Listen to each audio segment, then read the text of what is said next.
Hello students, how are you? Myself Meet sir. Welcome to MG's Maths tutorial. Students, हम आज NCERT class 9 chapter number 6 lines and angle देखने वाले हैं. Students, ये chapter आपको आगे तक बहुत काम आने वाला है. स्टैंडर्ड नंबर 9 में आपको आ गया, स्टैंडर्ड 10, स्टैंडर्ड 11 एंड स्टैंडर्ड 12 सभी जगह पे ये चैप्टर आपको बहुत इंपॉर्टेंट रहेगा. तो आइए हम और आप मिलकर स्टार्ट करते हैं ये चैप्टर. सबसे पहले हम देखेंगे स्टूडेंट्स चैप्टर का इंट्रोडक्शन. इसमें से थोड़ा बहुत पोर्शन ऐसा भी होगा जो आप पहले देख चुके हो. चलिए स्टूडेंट स्टार्ट करते हैं. सबसे पहले बेसिक टर्म एंड डेफिनेशंस. सबसे पहले लाइन सेगमेंट की डेफिनेशन देखेंगे, उसके बाद हम रे की डेफिनेशन देखेंगे. लाइन सेगमेंट, उसकी डेफिनेशन क्या है? Part of a line with two end points is known as line segment denoted by line segment A B. Student, यहाँ पे आप जो सिंबल देख रहे हो, ये सिंबल लाइन सेगमेंट को दिखाने के लिए है, लेकिन हम यहाँ पे यूज करेंगे इसी तरह से लाइन सेगमेंट ए बी. ये जो डेफिनेशन है वो क्या बोलती है, हम उसको समझने की कोशिश कर से. Part of a line with two end points. आपको ऐसी एक लाइन गिवन है जिसके two end point, point A है और यहाँ पे पॉइंट बी है. तो मैं बोल सकता हूं कि part of line with two end point, इसको हम बोल सकते हैं line segment. Is it clear students? आगे देखते हैं रे. उसका डेफिनेशन समझते हैं. Part of a line with one end point is known as ray. मतलब एक ही एंड पॉइंट होगा, दूसरी साइड उसका हम एरो से दिखाएंगे, क्योंकि लाइन हम दोनों साइड एरो से दिखाते हैं. लेकिन रे के अंदर क्या होगा स्टूडेंट्स? सिर्फ एक ही उसका एंड पॉइंट होगा. आप देख सकते हो यहाँ पे मैंने लिखा हुआ है, it is denoted by ray A B but we use ray A B. यानी कि आपको इस तरह से सिंबल यूज नहीं करना है, आपको इसी तरह से लिखना होगा. इसका डायग्राम हम देखते हैं स्टूडेंट्स, इसको किस तरह से दिखाते हैं. ये एक उसका एंड पॉइंट हो गया और यहां से कोई एक इस तरह से रे आगे बढ़ता है. तो स्टूडेंट्स, ये जो एंड पॉइंट है इसको मैं बोलता हूं ए, और यहाँ पे कोई पॉइंट ऐसा है बी जो ये रे पे आया हुआ है, तो हम इसको बोलेंगे ray A B. We use anticlockwise direction to represent angle. Anticlockwise मतलब आपको मालूम है स्टूडेंट्स कि जो वॉच है वो इसकी अपोजिट डायरेक्शन में आपको एंगल मेजर करना है. फॉर एग्जांपल यहाँ पे आपको दिखाते हैं स्टूडेंट्स, यहाँ पे एक रे है, यहाँ पे दूसरा रे है, और स्टूडेंट्स ये दो रे के बीच में जो एंगल बन रहा है वो एंगल है 45. आप देख रहे हो, लेकिन यहाँ पे मैंने डायरेक्शन दिखाई हुई है. आप देख सकते हो स्टूडेंट्स, यहाँ से जो डायरेक्शन है वो क्लॉक की अपोजिट डायरेक्शन में है, इसलिए हम बोल सकते हैं the direction is anticlockwise. As well as यहाँ पे मैंने दूसरा डायग्राम भी दिखाया हुआ है. ये दो रे है, इन दोनों के बीच में जो एंगल बन रहा है वो 60 का है, लेकिन यहाँ पे डायरेक्शन कौन सी होगी? एंटी क्लॉकवाइज, जो आप देख सकते हो. अगर एंटी क्लॉकवाइज डायरेक्शन है तो आपका एंगल जो भी होगा वो पॉजिटिव एंगल होगा, ऐसा हम बोलेंगे स्टूडेंट्स. आपने अभी तक जितने भी रे पढ़े हुए हैं या फिर जितने भी एंगल देखे हैं वो एंगल सारे पॉजिटिव ही है.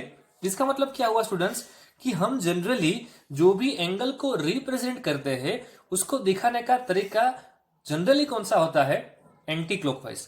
आगे जब आप स्टैंडर्ड 11 साइंस के अंदर जाओगे तो आपको मालूम पड़ेगा स्टूडेंट्स कि हम एंगल को नेगेटिवली भी दिखा सकते हैं. इसका मतलब क्या हुआ स्टूडेंट्स कि हम रे को अगर क्लॉकवाइज डायरेक्शन में घुमाए और जो हमको एंगल मिलता है वो एंगल नेगेटिव होगा. अब स्टूडेंट्स हम देखेंगे very very most important notes. ये आपको याद रखना है, बाय हार्ट करना है. इसके लिए आपको इसको 2 या 3 बार लिखना पड़ेगा. Is it clear everyone? चलिए स्टार्ट करते हैं. Note number 1, to represent a line we use small letters like L M N. For example यहाँ पे मैं दिखाता हूँ स्टूडेंट्स आपको कि अगर कोई भी लाइन है उसको दिखाने का तरीका क्या होगा. तो यहाँ पे मैं आपको दिखाता हूँ स्टूडेंट्स.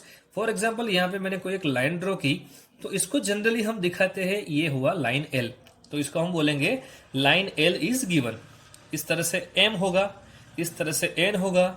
यानी कि किसी भी लाइन को दिखाने का तरीका क्या होगा? स्मॉल लेटर्स से हम इसको यूज करेंगे.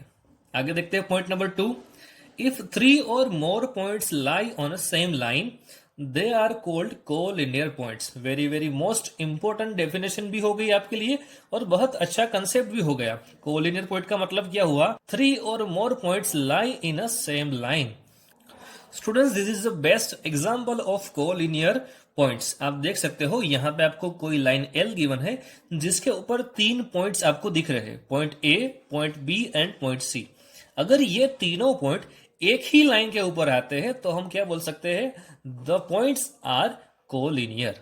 अगर ऐसा नहीं हो रहा है तो क्या होगा, नॉन कोलिनियर। यहाँ otherwise they are called non collinear points. आप देख सकते हो यहाँ पे सिर्फ 2 पॉइंट ही ऐसे है जो लाइन एल पे गिवन है, और तीसरा पॉइंट है वो लाइन एल पे नहीं है। कोई भी एक पॉइंट यहाँ पे आपको प्लेन पे दिया हुआ है जो लाइन एल पे नहीं है, तो इसको हम बोलते हैं 3 points A B and C are non collinear points. Is it clear students? चलिए अब देखते हैं point number 3। Angle is formed when two ray originated from the same end points. ये एंड पॉइंट्स क्या हुआ, तो स्टूडेंट्स हमको मालूम है अगर मैं रे बीसी को रिप्रेजेंट करता हूं तो बी उसका एंड पॉइंट होगा। अगर मैं रे ए बी को रिप्रेजेंट करता हूं, जो आप देख सकते हो यहाँ पे, तो पॉइंट बी उसका एंड पॉइंट होगा। अगर दो रे को एंड पॉइंट से हम जोड़ दे, इन दोनों के बीच में जो भी आपको ये मिल रहा है उसको हम बोलेंगे students angle. Is it clear students?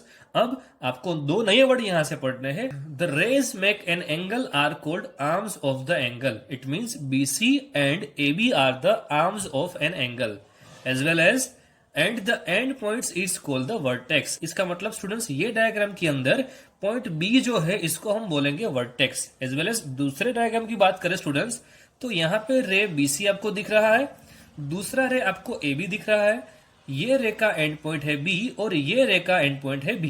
तो यहां से स्टूडेंट्स B मेरा वर्टेक्स हो गया। 2 आर्म्स कौन कौन से हुए, arms BC and arms AB। अब स्टूडेंट्स आगे बात करते हैं types of angle. Very very most important students, आगे बहुत आपको काम आने वाला है। चलिए स्टार्ट करते हैं टाइप्स ऑफ एंगल। सबसे पहले आपको गिवन है acute angle, right angle, obtuse angle, straight line and reflex angle. तो सभी एंगल्स के बारे में हम पढ़ेंगे। सबसे पहले आपको गिवन है स्टूडेंट्स एक्यूट एंगल। आपको मालूम होगा या फिर नहीं है तो मैं आपको समझा देता हूं। If angle is lie between 0 to 90, इसका मतलब 0 से बड़ा एंड 90 से छोटा कोई भी एंगल आता है तो इसको हम बोलेंगे एक्यूट एंगल। यहां पे मैंने एक एंगल x बनाया हुआ है और ये x की वैल्यू 0 से 90 के बीच में है, जो आप देख सकते हो। Is it clear students?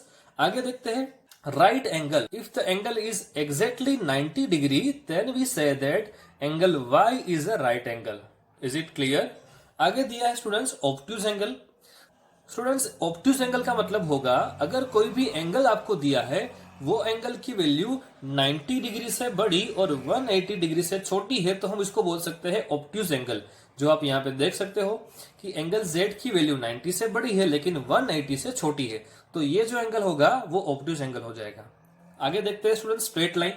आप यहाँ से देख सकते हो स्टूडेंट्स, यहाँ पे कोई एक पॉइंट O दिया हुआ है और यहाँ से एक रे इस तरफ जा रहा है, दूसरा रे इस तरफ जा रहा है, और इन दोनों के बीच में जो एंगल बन रहा है उसको मैंने S बोला हुआ है। तो S की वैल्यू क्या होगी, 180 डिग्री। ये हो गई स्ट्रेट लाइन। आगे देखते हैं स्टूडेंट्स रिफ्लेक्स एंगल। अगर आपको स्टूडेंट्स कोई भी एंगल गिवन है, यहाँ पे हम बोल सकते हैं ये एंगल एक्यूट है, उसके बाद जो बाकी का एंगल रहता है वो एंगल होगा reflex angle. Is it clear? For example students, यहाँ पे आपको एंगल गिवन है 60 डिग्री, आप यहां से देख सकते हो, तो ये बाकी का एंगल कितना का होगा, 300 डिग्री का। इसका मतलब स्टूडेंट्स क्या होगा, आपको कोई भी एंगल गिवन है उसका रिफ्लेक्स एंगल फाइंड करना है तो आपको 360 में से उसको सब्ट्रैक्ट कर देना है। फॉर एग्जांपल आपको यहाँ पे कोई एंगल गिवन है, उसकी वैल्यू है 80 डिग्री, तो आप देख सकते हो स्टूडेंट्स मेरे को अगर ये 80 डिग्री का रिफ्लेक्स एंगल फाइंड करना है तो मैं क्या करूंगा, 360 minus 80। Your answer is 280 degree. तो आप ऐसा बोल सकते हो अगर आपको एंगल 80 डिग्री गिवन है तो उसका रिफ्लेक्स एंगल क्या होगा, 280 डिग्री। अगर आपको एंगल दिया है 60 डिग्री तो इसका रिफ्लेक्स एंगल क्या होगा, 300 degree. Is it clear everyone? Our next point, point number 5, intersecting lines. आप यहाँ पे 2 डायग्राम मैंने दिखाया हुआ है स्टूडेंट्स। ये डायग्राम से आप देख सकते हो कि कोई भी 2 लाइन आपको गिवन है, यहाँ पे लाइन L है और यहाँ पे लाइन M है। स्टूडेंट्स लाइन L को हम ऐसा भी बोल सकते हैं लाइन CD, लाइन M को हम ऐसा भी बोल सकते हैं line AB। Is it clear? अब आपको क्या फाइंड करना है, अगर 2 लाइन इंटरसेक्ट हो रही है तो इंटरसेक्टिंग पॉइंट क्या होगा, इसका मतलब line L and line M इन दोनों का इंटरसेक्टिंग पॉइंट होगा O। तो यहां से आप देख सकते हो students line L and line M intersect at point O। ये दोनों एक दूसरे को O पॉइंट में इंटरसेक्ट कर रही है।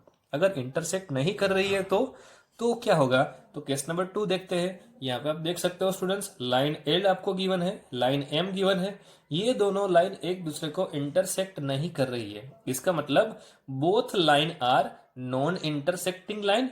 इसको स्टूडेंट्स हम दूसरे नाम ऐसे भी जानते हैं, line L and line M are parallel. इसको रिप्रेजेंट करने का तरीका क्या होगा, तो स्टूडेंट्स ये हुई line L is parallel to line M, ये दिखाने का तरीका है।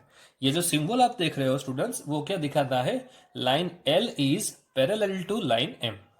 तो स्टूडेंट्स अगला पॉइंट है पेयर ऑफ एंगल, जिसमें आपको एक से ज्यादा एंगल गिवन है, तो क्या होगा।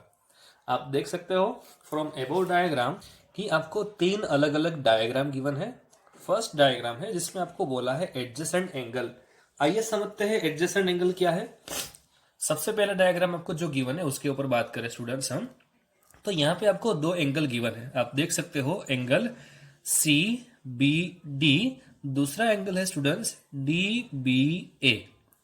अगर ये दोनों एंगल का एडिशन करें हम, फॉर एग्जाम्पल आप देखते हो स्टूडेंट्स यहां से कि angle C B D plus angle D B A, इन दोनों का एडिशन करते ही मेरे को आंसर मिलता है एंगल ए बी सी। इन दोनों का हम सम करेंगे तो आपको कौन सा एंगल, ये पूरा एंगल मिल जाएगा। पूरा एंगल का नाम क्या होगा students, angle A B C. अगर ऐसा हो रहा है तो ये 2 एंगल को हम एडजेसेंट एंगल ऐसा बोल सकते हैं। तो यहां से हम बोल सकते हैं students angle A B D and angle D B C are the adjacent angle. अगला डायग्राम है students linear pair of angle, very very most important. आगे आपको यही टाइप के सम भी करना है। आप देख सकते हो स्टूडेंट्स यहाँ पे कोई एक लाइन गिवन है जिसका नाम है AC, या फिर आप AB भी बोल सकते हो, या फिर आप BC भी बोल सकते हो। ये एक लाइन गिवन है और यहाँ पे 2 एंगल ऐसे बन रहे हैं कि इन दोनों का सम 180 हो रहा है। मतलब क्या हुआ students, angle CBD plus angle ABD is equal to 180 degree. यहां से आप देख सकते हो स्टूडेंट्स, मैं यहाँ पे लिखता हूं angle ABD plus angle CBD is equal to 180 degree. अगर किसी भी 2 एंगल का एडिशन 180 हो रहा है तो हम बोल सकते हैं students the angle are linear pair of angle. इसका मतलब स्टूडेंट्स एक एग्जांपल लेके समझते हैं। सपोज आपको ये एंगल गिवन है 60 डिग्री, मैं आपको ऐसा बोल रहा हूं what is the value of angle ABD। इसका मतलब इसका आंसर क्या आएगा, 120 डिग्री। एक बार चेक करो स्टूडेंट्स, इन दोनों का एडिशन 180 हो रहा है, हाँ हो रहा है। इसका मतलब both are pair of linear angles. अगला देखते हैं students vertical opposite angle. Vertical opposite angle मतलब क्या हुआ, आपको एक्समैन इस तरह से याद रखना है। एक्समैन का मतलब क्या हुआ, यहाँ पे आप देख सकते हो स्टूडेंट्स यहाँ पे 2 इंटरसेक्टिंग लाइन आपको गिवन है, line AB and line CD। Both line are intersect at point O। Vertical opposite angle का मतलब क्या होता है students, opposites angle are equal. मतलब स्टूडेंट्स यहाँ पे आप देख सकते हो कि angle AOC is equal to angle BOD। आप देख सकते हो AOC is equal to BOD। इसी तरह से दूसरी भी पेयर आपको मिल रही है, वो पेयर कौन सी होगी, angle AOD is equal to angle BOC। तो वर्टिकल अपोजिट एंगल की कितनी पेयर आपको मिली, यहां से 2 पेयर। 2 पेयर कौन कौन सी हुई, first pair is angle AOC is equal to angle BOD। Pair number 2 क्या होगा students, angle AOD is equal to angle BOC। तो इसी तरह से आपको ये तीनों के तीनों एंगल याद रखने हैं। अगले सेशन में हम इसी की प्रैक्टिस करेंगे। Thank you.